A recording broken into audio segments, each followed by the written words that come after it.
Salut tout le monde, bienvenue dans ce débrief de la Première Ligue.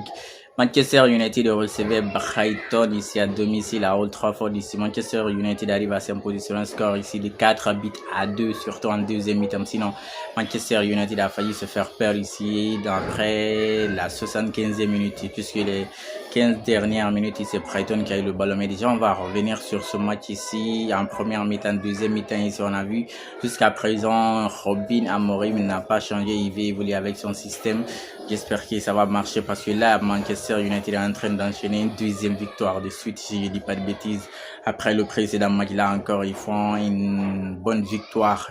Si Manchester United n'avait pas réussi à encaisser ici 2 buts, j'aurais dit ici que c'est une top performance et une grosse performance. Mais là, on va dire que c'est une bonne performance ici. Ils se sont gérés, ils ont les 3 points.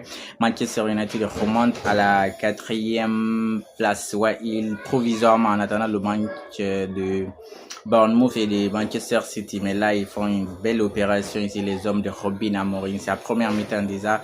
Manchester United avait réussi parce qu'actuellement, s'il y a quelque chose qu'ils arrivent à faire, c'est bien le pressing et la verticalité. Ça va vite devant la balle et Mbemo, les Ahmad et puis avec l'attaquant qu'ils ont le gars là, l'attaquant qu'ils ont acheté cette saison ici, l'attaquant de pointe ici, Benjamin Sesko, c'est pas possible. Il m'a sorti un match de brouillon, c'est surtout les occasions nettes. Ok, en deuxième mi-temps, il a fait une passe décisive ici à Mbemo, oui. Il a fait une passe décisive là-bas. Sinon, à part ça, je ne l'ai pas trop trouvé ici. L'occasion qu'il a eu en première mi-temps là-bas. Mais à cette distance, tu es dans la surface de réparation. On te donne le ballon.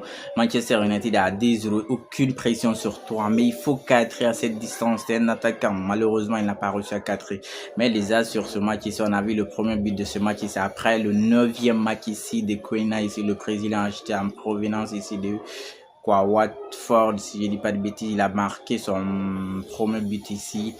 Il a été libéré parce qu'il cherchait ce but ici. Heureusement, il a marqué. C'était 11 € pour les Red Devils. Ils ont continué à avoir le ballon, ils ont continué à dominer. Et en deuxième but ici, c'est Mbemo qui a marqué pour Manchester United. Mais Mbemo, lui, quand même, il enchaîne les bonnes performances. Lui, j'ai envie de regarder la régularité, de la constance à son niveau ici. Surtout l'association ici de ce que j'appelle ici des connexions, des African Connection ici sur ce côté-là ici. Ahmad et Mbemo, ça marche à merveille. Casemiro, c'est lui qui a marqué le deuxième but, je m'excuse. C'est lui qui a marqué le deuxième but. Troisième, c'est Mbemo. Quatrième, c'est Mbemo. Il a fait doubler. Mais le deuxième but de Manchester United, c'est sur une frappe déviée ici d'un joueur de Brighton ici. Casemiro a marqué son but. Manchester faisait 2-0. Tu as Manchester United qui joue bien, qui arrive à bien défendre, qui récupère les seconds ballons ici à travers Casemiro, à travers Bruno Fernandes au milieu là-bas. Ils font du bon boulot ici. Sur les côtés ici, il y a Ahmad qui fait un bon boulot de son côté et il y a Diogo dans le deuxième mi-temps. Tu rentres, tu as l'avance ici de 2-0. Toi, qu'est-ce que tu continues à faire? Tu continues à faire ce que tu faisais en première mi-temps, c'était d'avoir le ballon et être dangereux dans la surface de réparation. Tu arrives même à marquer le troisième but ici. Tu te dis que ok, c'est bon, vous avez fait le break quoi. On est à la 70e minute. Qu'est-ce que le coach décide de faire ici? Pause. Robin Amorim, tes changements, il va falloir que tu revoies ça parce que là, il y a certains joueurs, c'est pas parce que tu as marqué 2 buts, 3 buts ici, c'est l'Angleterre ici, tu vas te permettre de les sortir ici. Ahmad Casemiro ne devait pas sortir dans ce match. Breakdown.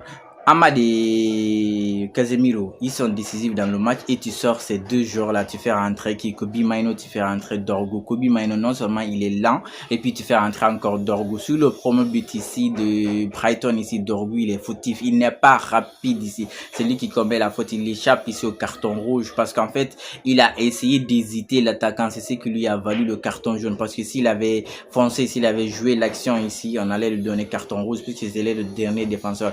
Mais il a évité l'attaquant qui est rentré dans sa course, c'est ce qui fait qu'il est tombé parce que sa main était en l'air. Il a été sauvé du carton rouge.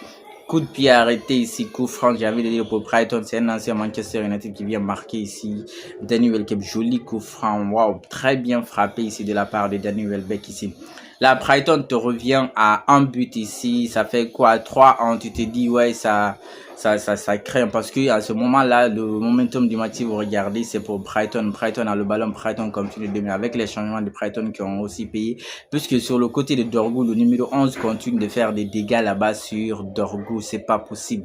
Tu es fautif sur le premier but ici et tu n'arrives pas à gérer ton côté.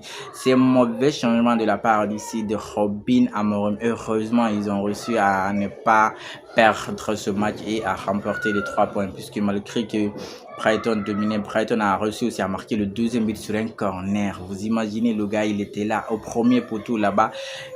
Il était au marquage. Malheureusement, il a bien mis son coup de tête ici. Brighton faisait 2 buts marqués. Ça restait quoi, quelques minutes comme ça, dans les temps additionnels comme ça. Et dans les temps réglementaires avant les temps additionnels, tu te dis qu'il reste un seul but et Brighton peut faire la surprise, peut faire le hold-up, c'est-à-dire revenir sur un score aussi de 3-3. Et là, Manchester United aura qui ses yeux pour pleurer. Surtout le coach Robin Amorim. Heureusement pour eux, après avoir marqué le deuxième but pour Brighton, Manchester a réussi à marqué ici le 4e but, ce qui a scellé la victoire du Real et la victoire de Manchester United ici, un but marqué par Mbemo. Mbemo fait doubler, top performance de la part de ce Mbemo dans ce match-là. Je crois qu'il a eu la meilleure note et il va finir certainement homme du match. Casemiro a marqué, il a donné une passe décisive, lui aussi il a fait un bon match.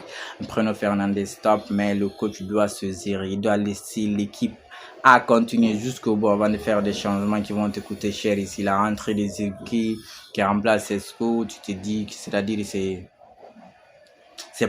du pareil au même en fait, j'ai envie de dire. C'est Manchester United fait l'essentiel en s'imposant sur le score de 4-2 et revient à la 4e place provisoirement avec quoi 16 points ici. C'est très bien pour l'instant, ils n'ont aucune compétition européenne, ils doivent aller jusqu'au bout.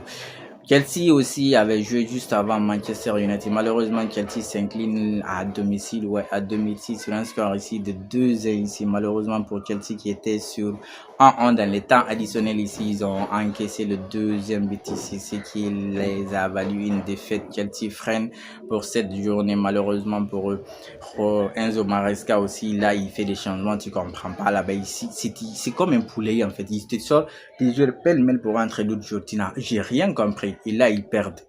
Il est lui aussi. On verra bien ce que ça va donner. Il y a Liverpool qui doit jouer en attendant le prochain débrief. On continue de liker, on s'abonne et surtout on reste safe.